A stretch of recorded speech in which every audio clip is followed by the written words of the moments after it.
Isang mapagpalang araw po sa inyo, Lola Salome. Ako po si Gwethana. Isa po akong ginang na may 2 anak at asawa na nasa ibang bansa po ngayon. Nais ko po sanang ibahagi ang aking kwento para magbigay awareness sa mga gaya kong nanay na bantayang maigi ang mga pagkain na ihahain ninyo sa inyong pamilya. Sana po ay huwag kayong matulad sa akin noong Pasko, taong 2015. Sisimulan ko po ang aking kwento ng December 8, 2015. Tandang-tanda ko pa na pauwi ang asawa ko noon mula sa Qatar para magkasama kami sa Pasko at Bagong Taon. Bihira po umuwi ang aking asawa dahil na rin sa mahal ng pamasahe. At syempre sayang ang trabaho. Sa Qatar po kasi hindi naman sila nagpapasko at tuloy ang kanilang trabaho. Pero sa taon na ito, pinayagan siyang magbakasyon at ito ang muli niyang uwi sa Pilipinas makalipas ang 4 na taon. Kaya naisip namin ng mga anak ko na dahil bihira umuwi si Papa, gagawin naming extra espesyal ang aming Pasko at Bagong Taon. Magbabakasyon kami sa isang lugar at doon magse-celebrate ng Christmas pati na rin New Year. Sawa na rin kasi kami sa usual na Christmas Eve dito sa bahay na puros ingay at videoke ng kapitbahay. Iniisip kong umuwi sa bahay ng aking lola sa Laguna, kung saan layo-layo ang bahay, tahimik at medyo malapit kami sa ilog. Pwede kaming maligo doon ng aking pamilya. Sure akong mag-e-enjoy sila. Pero iintayin ko muna ang pagdating ng aking asawa kung yun din ang gusto niyang mangyari. Kinabukasan sinundo namin si Mr. sa airport at doon pa lang ay sobrang na-miss namin ang isa't isa.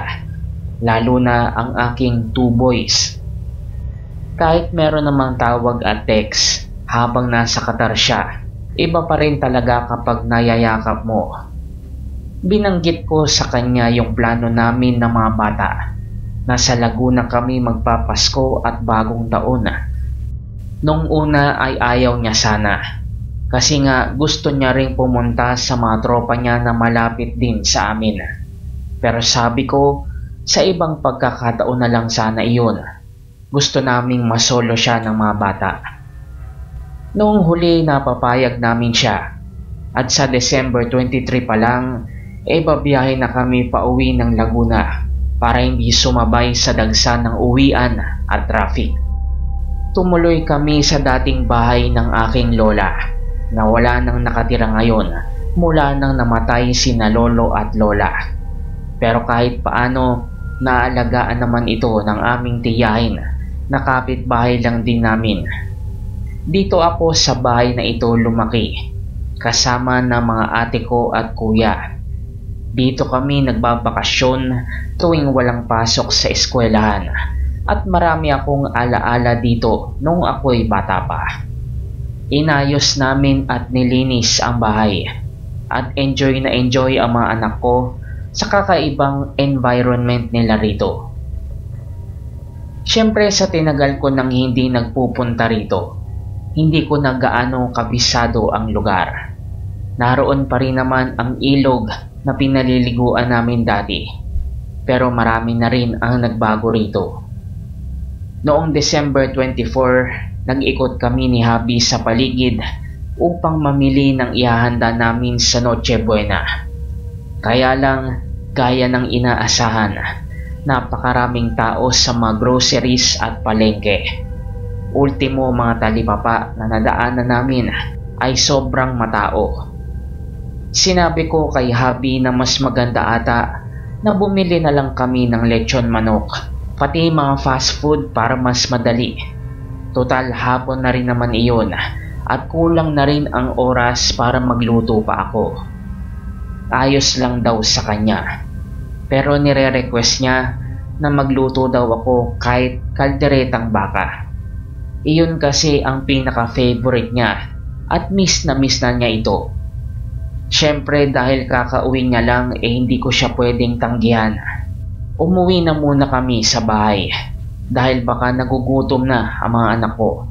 At nang maibaba na sa sasakyan ang mga pagkain na binili namin ngayon. Pagkatapos lang ng isang oras na pahinga, lumarga na kami ni Habi upang humanap ng mabibilhan ng rekado ng request niyang kaldereta. Kung malala ang traffic at dami ng tao kanina, naging triple ang dami nito noong sumapit ang gabi. Kung saan na kami napadpad, kakahanap lang ng karne ng baka at iba pang mga rekado. Susuko na sana kami nang mapadpad kami sa isang barangay na hindi ko matandaan kung ano ang pangalan. Pero kaiba ang barangay na iyon sa lahat ng nadaanan namin sa Laguna. Walang mga Christmas decorations ang mga bahay at tahimik na tahimik, pati wala halos tao sa daan. Maliban lamang sa isang lugar kung saan sila nagtitipon, isang talipapa. Natuwa kami ng asawa ko dahil kakaunti ang tao dito. Mabilis kaming bumaba ng sasakyan at pumasok sa talipapa. May mga karneng nakasabit sa bungad pa lamang. Karamihan ay mga buto-buto at karne ang tinda. May mangilan-ngilan na gulay pero sapat na para makabuo ako ng kaldereta. Agad kaming bumili ng 2 kilo ng karne ng baka. Bumili ng carrots, patatas, bell pepper at iba pang pampalasa.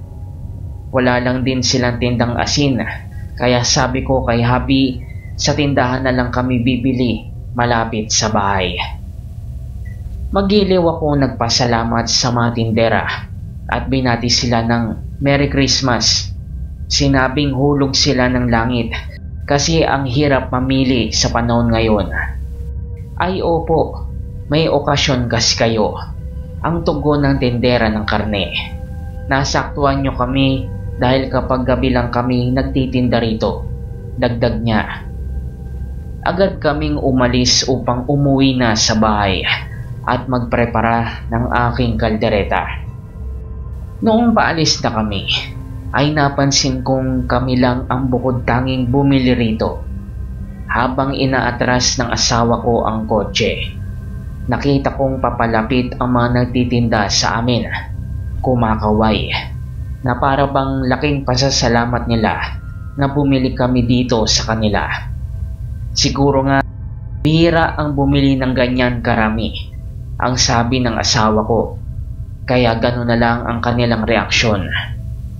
Kumaway na lang din ako sa kanila noong papaalis na kami. Dumating kami sa bahay ng pasado 9:00 na ng gabi.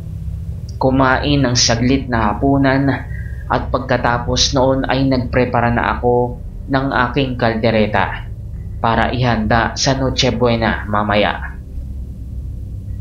Hinihiwa ko pa lang ang karne. Ay parang may napapansin akong kaiba rito. Sobrang dami ng dugo na kumakatas sa bawat hiwa ko. Sa dinami-dami ng karne ng baka na nahiwa ko na, eto yung pinakamadugo at sobra ang lansa. Grabe ang dugo ng nabili natin, Papa o. Baka ba ito o kalabaw? Ang sabi ko sa mister ko. Baka naman bagong katay lang yan kaya ganyan ang kanyang tugon. Siguro nga. Tinapos ko ang paghihiwa ng karne at doon ko naalala na hindi pa pala kami nakabili ng asin at kalamansi. Sa version ko kasi ng kaldereta, binababad ko sa kalamansi at toyo ang karne ng baka bago lutuin. Mas malasa ito kaya favorite ng asawa at mga anak ko. Inutusan ko ang aking panganay na anak na bumili ng kalamansi at asin sa tindahan. Sa pagdating niya, kaagad kong binuhusan ng toyo, nilagyan ng konting asin at pinigaan ng kalamansi ang karne ng baka. Pagkatapos noon ay tinakpan ko muna ito at nagsimula ng maggayat ng mga patatas at carrots na gagamitin ko rin sa kaldereta. Pagkatapos lamang ng 1 oras, sinimulan ko ng lutuin ang kaldereta. Pagkagisa ko ng bawang at sibuyas sa mainit na kawali, inilagay ko agad ang karneng minarinate ko. Pero laking gulat ko nang nailagay ko na ito sa kawali. Imbis na pira-piraso ng karne ng baka, mga lamang loob ang sumambulat sa akin. May mga putol na daliri, dila, mata, baga, bituka, at kung ano-ano pang lamang loob ng tao na hindi ko makilala. Napasigaw ako sa sobrang gulat at kaagad akong pinuntahan ng aking mister sa kusina. "Ano yan?" ang tanong niya sa akin. Pero nagkatinginan lang kami. Amoy na amoy ang lansa ng mga lamang loob at sariwang dugo. Wala kaming magawa ng mister ko kundi magtitigan na para bang nag-iintayan kami ng sagot. "Mami, anong nangyari?" ang tanong ng panganay kong anak na pababa mula sa kanyang kwarto. Agad na tinakpan ng asawa ko ang kawali at inilabas ito sa dirty kitchen para hindi makita ng anak ko. "Wala anak, nagulat lang si Mami," ang tugon ko sa kanya.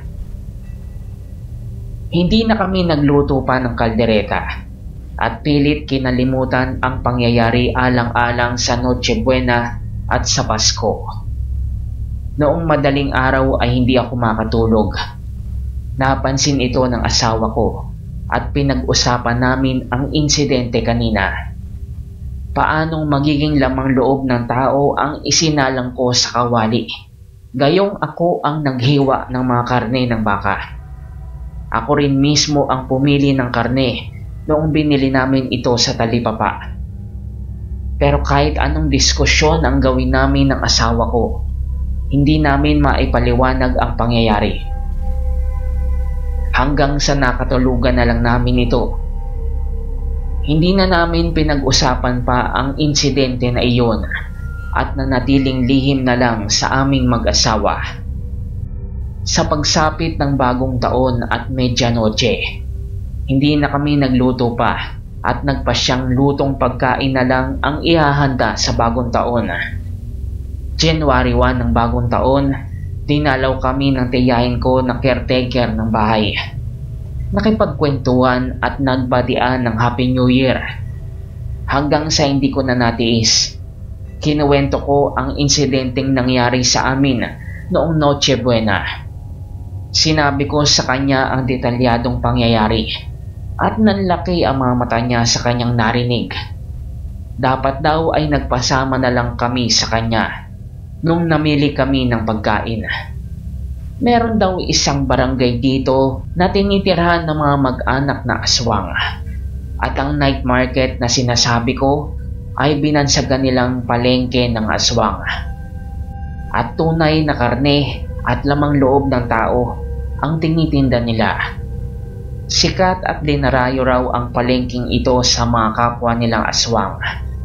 Paniniwala nila ay may mga aswang na nagkukubli din sa ibang parte pa ng Laguna. Ang night market na iyon ay palipat-lipat ng lugar at sa kinasamaang palad ay natsyempohan namin ito. Mabuti na lang daw at hindi namin kinain ang karne na nabili namin dito. Nang nagbalik kami sa Maynila pagkatapos ng mahaba-habang bakasyon, doon na lang nagpaluto ng kaldereta si Mister para maging pulutan nila ng mga kaibigan nila sa inuman. Tagumpay naman akong nakapagluto ng kaldereta at hindi na ito biglang naging lamang loob na gaya nung una. Dahil na rin sa kalasingan ng mister ko, naikwento ng madaldal kong asawa ang insidente.